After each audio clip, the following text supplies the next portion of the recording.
here, and welcome to this blues lesson about mixing chords and small solo ideas. This discipline I learned about by listening to Robben Ford. He's a true master in throwing in chords when he plays solo. When you think about it, the guitar is quite unique in the way that it's not like a saxophone where you can just play the single note lines, but you can actually play both chords and solo on a guitar. And why not mix it?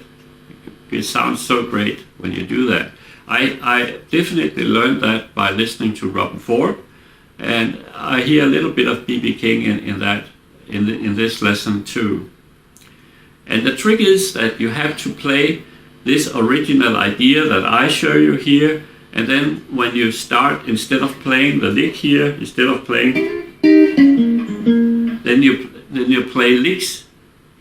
Instead of this phrase, you put in licks, and you have to. The difficult thing is to make the lick that it doesn't get too long. If it gets too long or too complicated, you cannot fall back to the rhythm.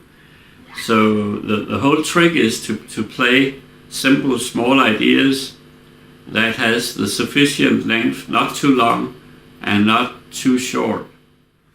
Okay, let us take a close look at this mixing chords and solo. And I tend to start with my fingers. I make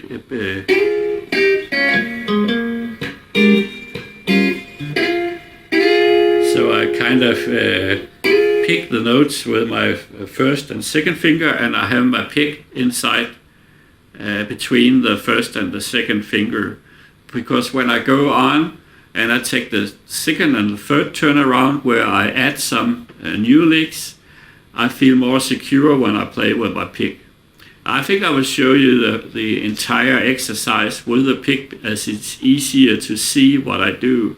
But try to experiment playing with the fingers, because it actually sounds better if you are able to play, especially the mother lick. I feel it sounds better meaning the first turnaround. I think it sounds better when when I play with my fingers only. But okay, I will show you with the pick.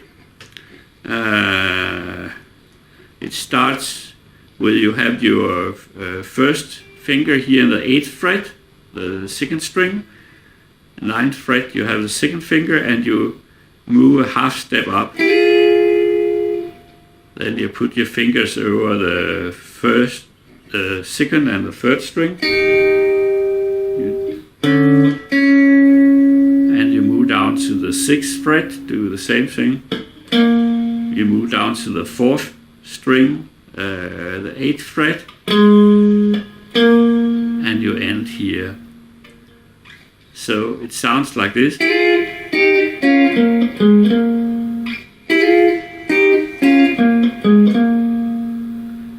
And it's important that it starts on the 2 beat, not on the 1 beat. This is really important. So you count in 1 and 2 and 3 and 4 and 1 and 2.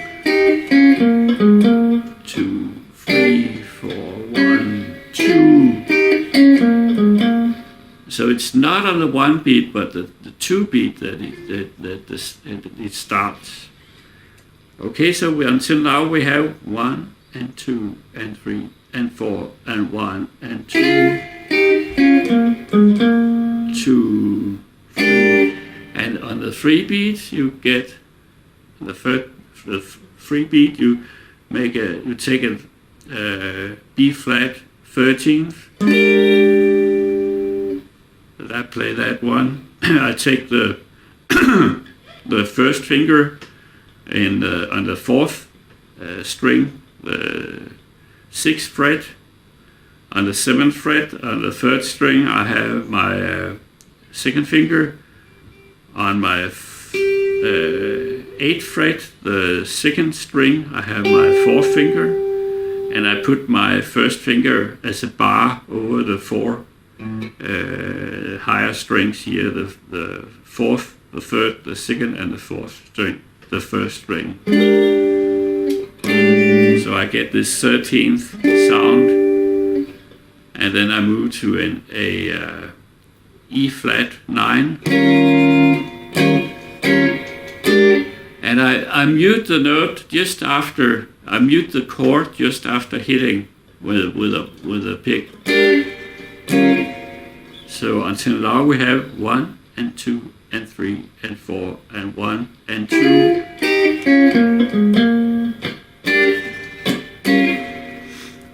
This E flat 9, I have my third finger here on the 6th fret over the 3 first strings, first finger here in the 5th fret, the 4th string. On the 5th string, the 6th fret, I have my 2nd finger, so you have this 9. You probably know that already. Okay, so until now we have 1 and 2 and 3 and 4 and 1, 2.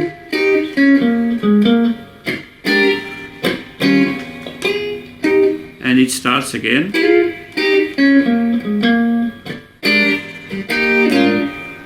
And this time I play the 13th at first, and then I go to the 7th. I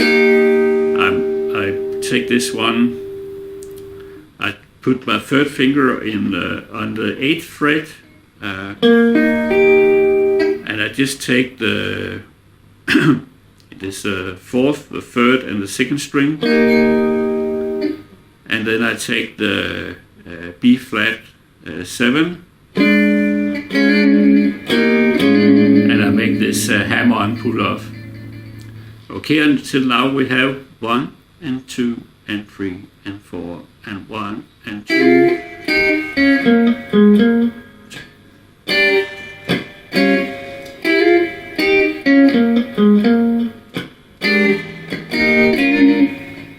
And it continues.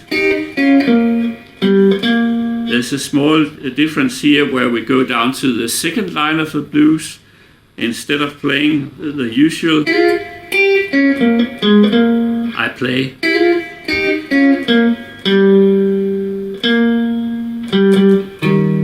actually hit the major third here in if you have the E flat 9, I hit this major third here in the E flat 9.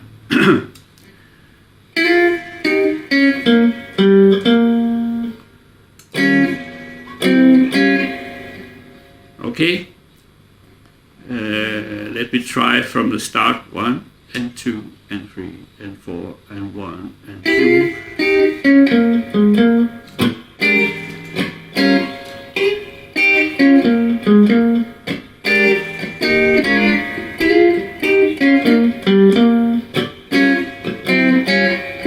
And back to the beginning. You already know that one. And now we go back down to the 3rd line of the blues, and with a small change, I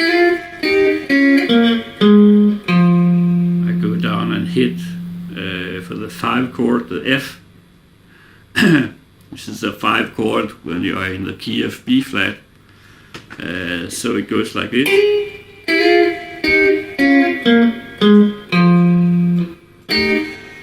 And down to the E flat 9.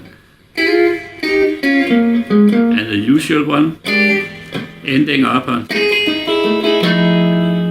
the dominant chord, which is actually a F7 sharp 9 I play. If you have the 9 here, I add with my 4th finger here in the, it must be the 9th fret, the 2nd string, I add this note to the 9.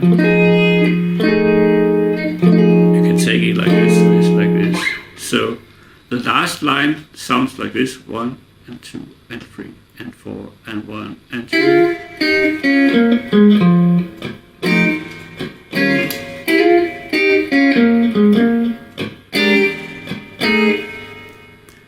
And now what you have to do is, instead of playing this phrase,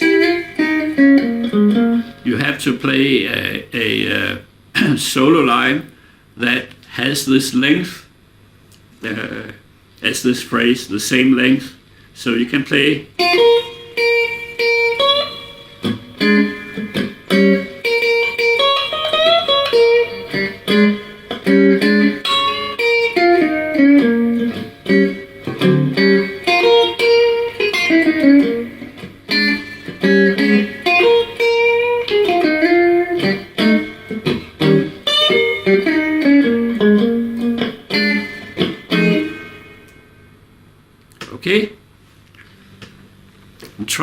my advice is try to be really simple with these lines, because it's not as easy as it sounds to play both rhythm and solo and make it sound good. So my advice is to keep it really simple, small licks and not too long licks, because then you cannot fall back to the rhythm.